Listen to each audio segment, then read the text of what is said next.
Hello everyone, welcome to learning science. आज का topic है माइकलसन्स इंटरफेरोमीटर। आज हम जो है माइकलसन्स इंटरफेरोमीटर के बारे में पढ़ेंगे।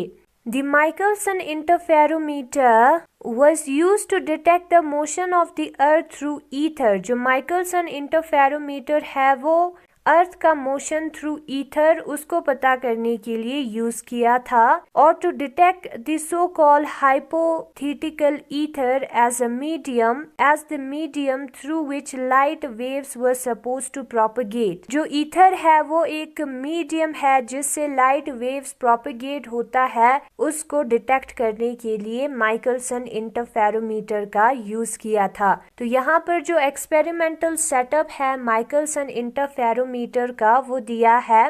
The experimental setup of Michelson interferometer consists of two well-polished mirrors M1 and M2 placed at 90 degree with respect to each other as shown in figure first। जो experimental setup है Michelson interferometer का, उसमें जो है दो well-polished mirrors होता है M1 और M2 जो कि एक दूसरे के साथ 90 डिग्री बनाता है। GP is a half silver glass plate equally inclined to the mirror M1 and M2। और GP जो है एक हाफ सिल्वर्ड ग्लास प्लेट है, एक ग्लास प्लेट है जो कि आधा सिल्वर से पॉलिश है, और वो जो है मिरर M1 और M2 के साथ इक्वली इंक्लाइंड है, M1 और M2 के साथ इक्वल एंगल्स बनाता है। It is also called beam splitter. और ये जो ग्लास प्लेट है GP उसको हम बीम स्प्लिटर भी कहते हैं, because the parallel beam of light obtain from the extended source of light when incident on the plate GP is splitted into two beams of almost equal amplitude due to partial reflection and partial refraction as shown in figure। जो glass plate GP है उसको beam splitter भी कहा जाता है, और उसको beam splitter इसलिए कहा जाता है क्योंकि जो पैरेलल बीम ऑफ लाइट जो कि एक्सटेंडेड सोर्स ऑफ लाइट से आएगा, सोर्स S से आएगा, वो जो है क्या करता है, वो जो है इंसिडेंट होता है प्लेट GP पे, और ये जो GP प्लेट है उस लाइट को स्प्लिट कर देता है, डिवाइड कर देता है दो बीम्स में। ये जो सिंगल बीम है उसको दो बीम्स में डिवाइड कर देता है, और ये जो दो बीम्स है उसका एम्पलीट्यूड सेम होगा, और ये डिवाइड जो है पार्शियल रिफ्लेक्शन और पार्शियल रिफ्रैक्शन होने की वजह से है। हाफ रे जो है वो मिरर से रिफ्लेक्ट होता है, और आधा रे जो है वो ट्रांसमिट होता है, रिफ्रैक्ट होता है, उसकी वजह से है, तो इसलिए उसको कहा जाता है beam splitter. The refracted beam first goes to the mirror M1 and is incident normally on it. जो बीम फर्स्ट है वो मिरर M1 के पास डायरेक्टली जाएगा, उस पे नॉर्मली इंसिडेंट होगा,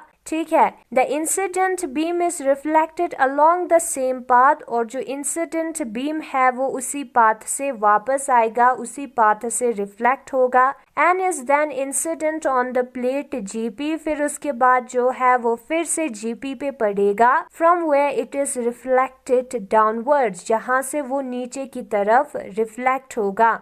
द रिफ्लेक्टेड बीम सेकेंड, और जो दूसरा रिफ्लेक्टेड बीम है, पहला वाला बीम जो है वो रिफ्रैक्टेड बीम है यानी कि ट्रांसमिटेड बीम है, वो बीम है जो कि ग्लास स्लेब के अंदर से पार होके गया है। नाउ जो दूसरा रे है वो बीम है जो कि GP से रिफ्लेक्ट हुआ है, बाउंस बैक हुआ है, वो रे है, ठीक है। The reflected beam second goes to the mirror M2। जो रिफ्लेक्टेड बीम सेकेंड है वो मिरर M2 की तरफ जाएगा, and is incident normally on it, और वहां पर जो है वो नॉर्मली पड़ेगा। From the mirror M2 this incident beam is reflected along the same path, और जो मिरर M2 है उसी पाथ से उसको रिफ्लेक्ट कर देगा, and is then transmitted through GP। फिर उसके बाद वो GP से ट्रांसमिट होगा, and joins the beam reflected from M1, और जो M1 से बीम रिफ्लेक्ट हुआ है उसको ज्वाइन करेगा।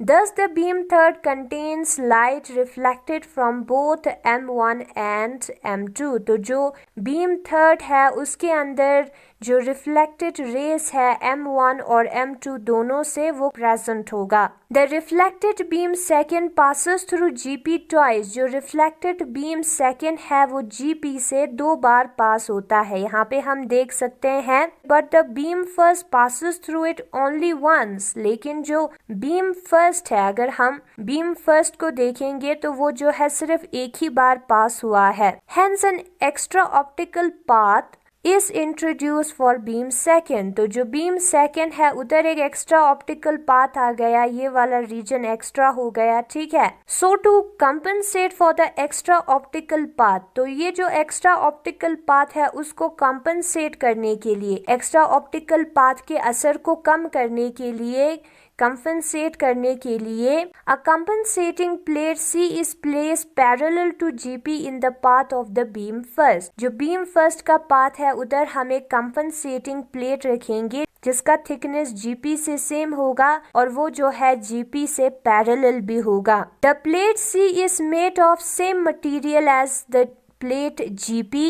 जो प्लेट C है वो प्लेट GP वाले मटेरियल से बना है। The use of the plate C is more essential when white light is use. और ये जो कंपनसेटिंग प्लेट है वो उसका यूज जो है वो बहुत जरूरी हो जाता है जब हम व्हाइट लाइट का यूज करते हैं, क्योंकि व्हाइट लाइट में जो है अलग अलग कलर्स होता है एंड जब पाथ में डिफरेंस आता है, एक एक्स्ट्रा ऑप्टिकल पाथ आता है, तो जो कलर्स है वो अलग हो जाता है। यहाँ पर जब एक्स्ट्रा ऑप्टिकल पाथ आएगा तो जो व्हाइट लाइट के अंदर अलग अलग कलर्स है वो सेपरेट हो जाएगा। ये ना हो इसलिए हम कंपनसेटिंग प्लेट का यूज करते हैं, स्पेशली जब व्हाइट लाइट हो, ठीक है। As explained earlier, the beam third consists of light reflected from both M1 and M2। beam third में जो दोनों मिरर से beams आया है वो present है and they interfere to produce interference fringes। और वो दोनों beam जो है interfere करता है interference fringes बनाने के लिए, which can be seen by placing eye in the path of the beam। और वो हम जो है आँखों को in the path of the beam में रख के, यहाँ पर जो T है उधर हम अपने आईज को रख के ऑब्जर्व कर सकते हैं इंटरफेरेंस पैटर्न को।